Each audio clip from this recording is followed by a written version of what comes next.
Thank you, Dr. Chauhan. That is very incisive and helpful for the audience. Good morning, ladies and gentlemen. Welcome to the session. I want to ask before I start, how many pure startups in this audience? Can you raise your hands? And how many people run, if I may say, SMEs, businesses of a certain size but not large? And how many want to be aspiring entrepreneurs? I guess the balance, I hope.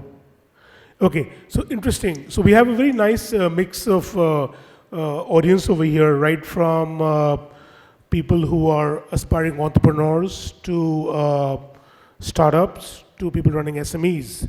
And I think the one big challenge we all face in the as an entrepreneur is funding, is capital. When we start businesses, we speak to friends, we speak to family, we dig into our pockets and see how much we can cough out with the objective to, start our business.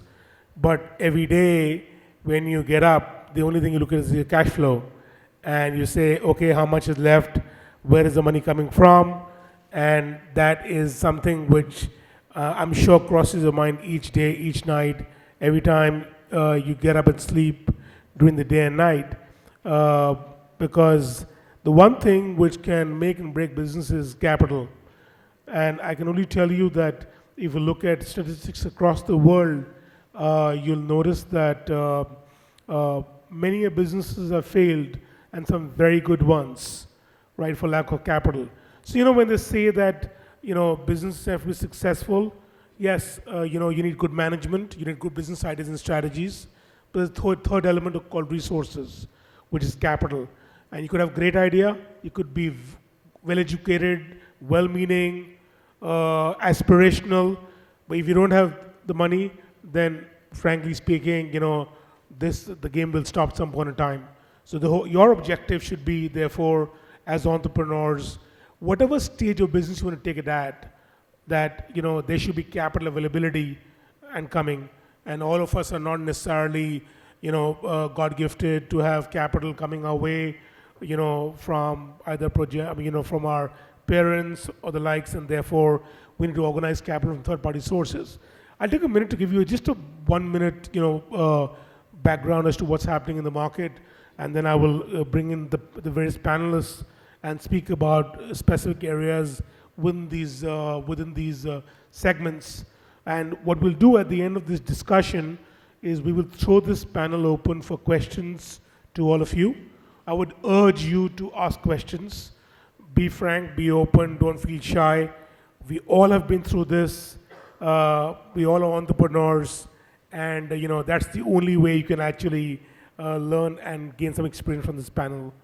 So if you look at the entire ecosystem in India, historically, like I said, the only access to money was coming from family and friends. But over the last 5-7 years, you've seen a variety of new avenues open up. One big avenue over here has been what we call early stage funding from seed funds, angel investors, early stage venture capitalists. These could be individuals, these could be organized funds, i.e. institutional money. They have a fairly defined objective. They want to back good teams, they want to back good ideas, good strategies, and provide you capital ranging right from, I would say, 25 lakhs going to maybe 10 crores, I would say more 5.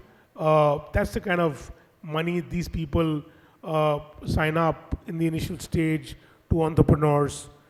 And I'm talking about the first round, and what this grows as the business grows and the business demands more capital. This particular set of capital availability, which was very, very small, I would say 6 years ago, has rapidly grown. I would say that it's grown at a, few 100% every year. In fact, if you notice today's Economic Times, there's an article by the MD of Google, and he speaks about, thousands of funds being available, coming up in the market funding many more, early stage initiatives. We had NASCOM, 10,000 startups, being one such very big initiative, which has actually given a major fillip to the market. Don't get disheartened. I know that a lot of focus has been on technology as an area, but I think that these early stage angels, VCs, seed funds are actually open to any kind of business plan. Their objective is to have a good story, a solid management, and of course ethical standards. So that's one area of capital availability. The second area, which is opening up now, courtesy the online revolution taking place in India, is called crowdfunding.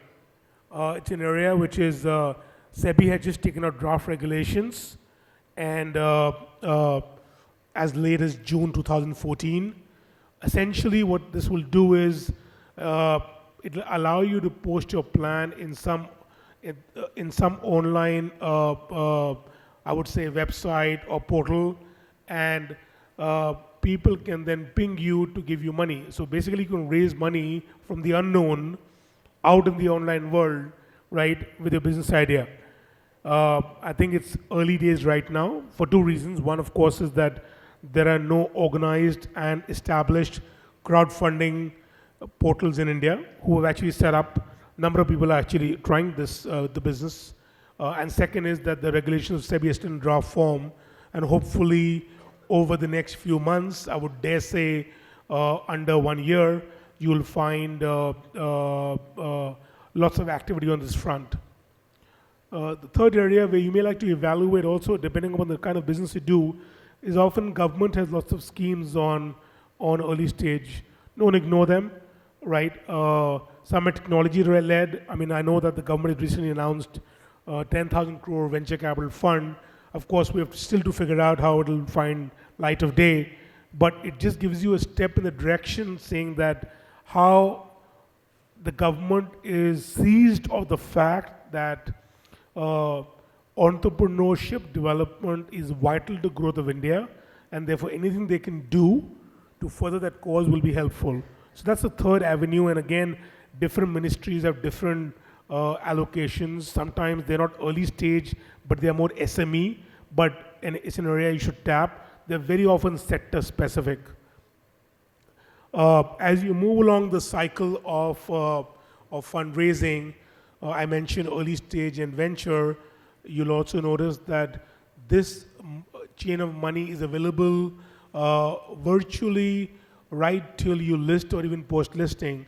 That means today in India, there are what are called private equity funds, early stage private equity, growth stage private equity, buyout private equity. So you have the whole capital cycle from the start of a business, which is a PowerPoint slide, all the way to listing and post-listing. You have money available at every stage, depending on the idea and the proposition for growing your business. Now, it all depends on what you want to do with the business and how fast your business is growing and how attractive it is to the investor. So capital is available in plenty in the market. There's no dearth of it. Billions of dollars of deals have got funded in the market over the last 10 years, and that trend continues. I would dare say that that's only increasing by the day. And don't look at anomalies of, 3 years India was bad or 5 years India was bad. Those things will happen. There'll be economic down cycles. There'll be geopolitical issues which will bring down, investor interest.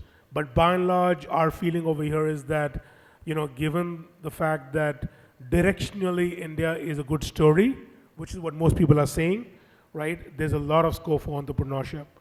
The third area, which is also very interesting now, and I won't touch upon it in detail because Dr. Chauhan spoke about it, is of course the whole SME listing platform. While listing is the end game and has been a big concern for most early stage investors, I would only say that the ability to actually go and raise money in the market is something which was missing for the longest time. We used to all wonder when a US could have an Amex and Europe could have Euronext, the exchanges, and these are platforms and multiple of them which are for smaller companies. Why couldn't India have something? And I think BSC has done a tremendous job on this BSC platform. It's a great source of raising money, and something which I would urge all of you to think through and consider as you grow your businesses. Again, it varies from stage to stage.